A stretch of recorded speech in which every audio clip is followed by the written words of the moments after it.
السلام عليكم ورحمة الله وبركاته.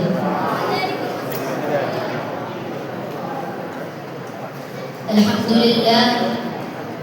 لله رب العالمين والعاقبة للمتقين والصلاة والسلام على سيد الأنبياء والمرسلين وعلى آله وصحبه أجمعين. أما بعد، فقد قال الله تعالى في شأن حبيبه الكريم: أعوذ بالله من الشيطان الرجيم، بسم الله الرحمن الرحيم. إن الله وملائكته يصلون على النبي يا أيها الذين آمنوا صلوا عليه وسلموا تسليما. اللهم صل على سيدنا شفيعنا حبيبنا مولانا محمد وعلى آل سيدنا مولانا محمد وبارك وسلم. محترم المقام، قابل صد احترام محفل مسابقتی کے صدر عالی مقام اور میرے ہم مکتب ساتھیوں، اللہ رب العزت کا بے پایا فضل و کرم و احسان ہے کہ اس نے ہم عاصی و معاصی بندوں کو اپنے پیارے حبیب آقا نامدار، مدینے کے تاجدار، امام الانبیاء احمد مصطفیٰ محمد مصطفیٰ صلی اللہ علیہ وسلم کی امت باسعادت میں پیدا فرمایا اور پیدا ہونے کا فخر عظیم عنایت فرمایا، جو کہ فخر انبیاء ہی نکلا۔ مزید کرم پر کرم یہ کیا کہ ایسے پرفتن و پرا شوق دور ایک ولی کامل کی صحبت و نسبت عنایت فرمائے۔ الحمدللہ الحمدللہ علی کل حال۔ حاضرین عزیز اہتمام، آج میں آپ کے سامنے اسلامی تہوار اور غیر اسلامی تقریبات کے عنوان سے کھڑا ہوں۔ محترم سامعین اکرام، جب ہم اسلامی تہواروں کے بارے میں بات کرتے ہیں تو یہ محض روایتی میلے یا مالی خوشی کا نام نہیں، بلکہ اسلام نے تو ہمیں ایسے دو عظیم تہوار عطا کیے جن میں سے ایک عید الفطر اور دوسرا عید الاضحیٰ ہے۔ ان دونوں کی سب سے بڑی خوبصورتی یہ ہے کہ ان کا آغاز کسی دنیاوی جشن سے نہیں بلکہ بارگاہ الہی میں سجدہ ریزی اور نماز عید کی ادائیگی سے ہوتا ہے، تقویٰ اور رضا الہی سے ہوتا ہے۔ اسی بات کی طرف قرآن مجید نے قربانی اور عید الاضحیٰ کے فلسفے کو اجاگر کرتے ہوئے ہماری ظاہری توجہ کو ہٹا کر باطنی پاکیزگی کی طرف مائل کیا ہے۔ چنانچہ ارشاد باری ہے: لَن يَنَالَ اللَّهُ لُحُومُهَا وَلَا دِمَاؤُهَا وَلَكِن يَنَالُ التَّقْوَىٰ مِنكُمْ۔ اللہ کو ہرگز نہ قربانی کا گوشت پہنچتا ہے اور نہ اس کا خون، بلکہ اسے تو تمہارا تقویٰ پہنچتا ہے۔ یہ آیت چیخ چیخ کر پکار رہی ہے کہ اسلامی تہوار کی اصل روح ہے، تقویٰ ہے، رضا الہی ہے۔ اور اسی طرح جب رسول پاک صلی اللہ علیہ وسلم مکہ مکرمہ سے ہجرت فرما کر مدینہ منورہ تشریف لائے تو وہاں کے مقامی لوگ سال میں 2 دن جشن منایا کرتے تھے۔ تو اس موقع پر سرکار دو عالم صلی اللہ علیہ وسلم نے مسلمانوں کو تہذیبی انفرادیت کا اعلان کرتے ہوئے ارشاد فرمایا ان اللہ قد ابدلکم بہما خیرا منہما یوم الاضحیٰ و یوم الفطر۔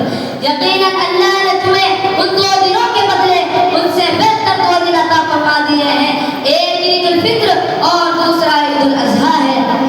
تو اس حدیث سے یہ اصول واضح ہوتا ہے کہ دین اسلام نے تفریح اور خوشی منانے کے لیے ایسے پاکیزہ طریقے فراہم کرتا ہے جو جاہلیت کے رسومات سے پاک ہے۔ محترم سامعین اکرام، آج کل غیر مذہبی تقریبات ایک الگ الگ نام سے منعقد ہوتے ہیں، جیسا کہ نیو ایئر ہے، ہیلووین ہے، قومی دن ہے یا مختلف فنکشن ہے۔ اس میں کئی سارے خلاف شرعی عمل پیش آ رہے ہیں، جیسا کہ فضول خرچی کرنا۔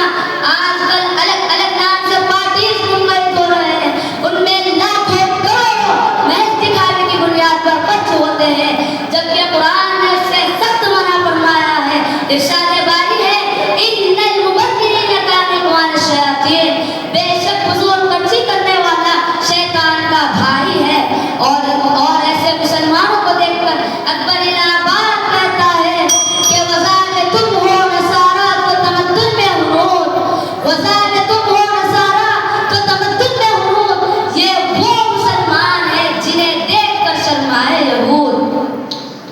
اور اسی طرح ان پارٹیوں میں مرد اور عورت کا جمع ہونا ایک فیشن بن چکا ہے جہاں پر حیا کے پردے چار کر دیے جاتے ہیں.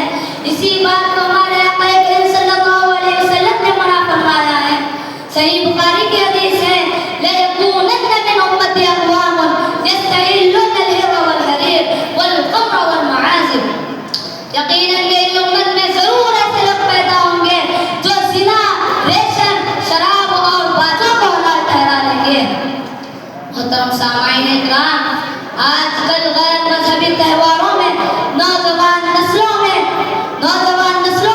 شراب نوشی اور جوئے کا استعمال فخر کی علامت سمجھا جانے لگا ہے، جبکہ قرآن نے اس سے شیطانی اثرات قرار دیا.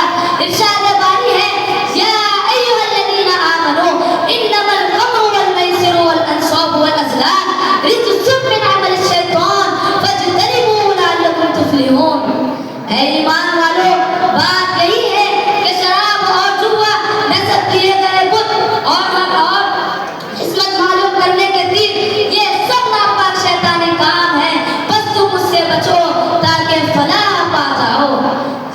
تو اس آیت سے یہ بات واضح ہوتی ہے کہ جس نے غیر شرعی عمل سے بچا وہ کامیاب ہے، اور جس نے اس کو اپنا لیا تو اس کے لیے میرے آقا کریم صلی اللہ علیہ وسلم نے ارشاد فرمایا من تشبہ بقوم فہو منہم، جو جس قوم کی مشابہت اختیار کرے وہ انہی میں سے ہے. جو رسم خدا کی رضا سے نہ ہو آشنا، جو رسم خدا کی رضا سے نہ ہو آشنا، وہ دل کو بہلائے مگر روح کو نہ دے جلا. اور اسی بات کی طرف علامہ اقبال نے بھی مسلمانوں کو خبردار کیا تھا کہ وہ اپنے تہواروں میں مغربی کلچر کو شامل نہ کرے، اور یہ شہر آپ کے موضوع کا مرکزی نقطہ ہے. اپنی ملت پر قیاس اقوام مغرب سے الگ خاص ہے ترکیب میں قوم رسول ہاشمی. ان کی جمعیت کا ہے ملک و نسب پر انحصار، قوت مذہب سے مستحکم ہے جمعیت تیری. الغرض میرے دوستوں، اسلامی تہوار کا اصل پیغام ہی یہی ہے کہ حقیقی خوشی وہ ہے کہ جس میں معاشرے کا محروم طبقہ بھی آپ کے شانہ بشانہ مسکرا سکے، جس سے امیر و غریب کا فرق مٹ جاتا ہے. اسلام کے تہوار ہے رحمت کی ایک بہار، اسلام کے تہوار ہیں رحمت کی ایک بہار، ان میں ہے بندگی، محبت، سکون دل کا قرار. آخر میں اللہ تعالیٰ سے دعا کرتا ہوں، اے اللہ سرکار کے عمر اقبال میں ترقینات فرما، والدین اساتذہ کی عمر اقبال میں ترقینات فرما. وآخر دعوانا الحمدللہ رب العالمین. السلام علیکم ورحمۃ اللہ وبرکاتہ.